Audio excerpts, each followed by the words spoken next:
Kristi. So, Prego. Kristi described herself as a spiritualist. What does it mean? What does it mean? A spiritualist, I am a very intuitive person. I'm also a bit psychic as well, so I use a lot of intuitive inspiration and psychic inspiration in my work too. A lot of what I find comes to me, so I look at things of more of a spiritual light rather than something physical or more practical. And you took part in the film, in the movie of Michael Carrillo. Did you have fun doing that? I did. It was actually my first foray into film. Like, I've never really experienced anything else. And it's definitely opened up my eyes to the film industry, and I think I'd be curious to experiment a little bit more with it. So how about your experience here? It's been amazing.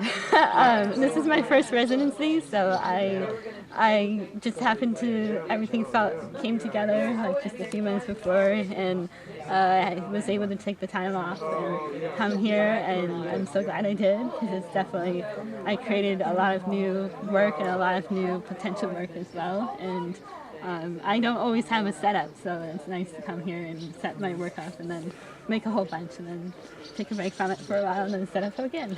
It was a pleasure to have you here. Thank you. Thank you. Okay.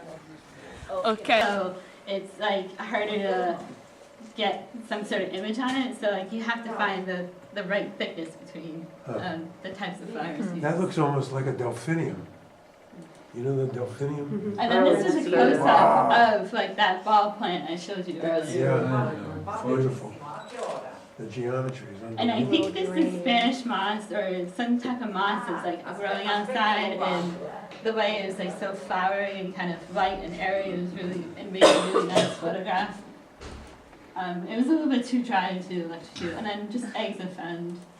You're really getting into botany here. Yeah. Yeah. You really are. Yeah. And then the wild thyme again on the road towards Monteferrari, then poppies. And then this is the black and white of the poppy. Looks So like, basically, looks like a moonscape. I put it face down, like I put it like this face down, and I zapped it, and it just happened to turn out, because the poppies are so thin that sometimes petals break depending on how much water is in the petal. But that energy's coming right out of the edges of the Yeah. Yeah. This plant I've never seen before is called Love in the Mist, and they grow around here. Is it also called Morning Star? I don't know. I just know the folklore names. But this negative turned out really well too, like because the spikes were really small, and it contained a lot of water, so like it was able to like penetrate through the plant really well. And it was interesting too, like you'd never really seen something like this before, at least I haven't. And then this is a grape plant, and I think I found like a little like aphid type of insect on it, and I photographed it. Ooh, wow. This is borage. What's that? That's Borage. Borage, yeah. Borage? Yeah. Look at the pattern. And then from a previous residency, I had a little tiny microscope that you could like take pictures from looking in, or like if you put it on top of it. So like I've gotten a few like really microscopy types of images. It's kind of difficult to take a picture, but it's just fun to like look at the texture of the plants and everything. And more orchids. And then, I'm not really sure what this was, but I've seen them like growing around. And then more flowers. And then tassel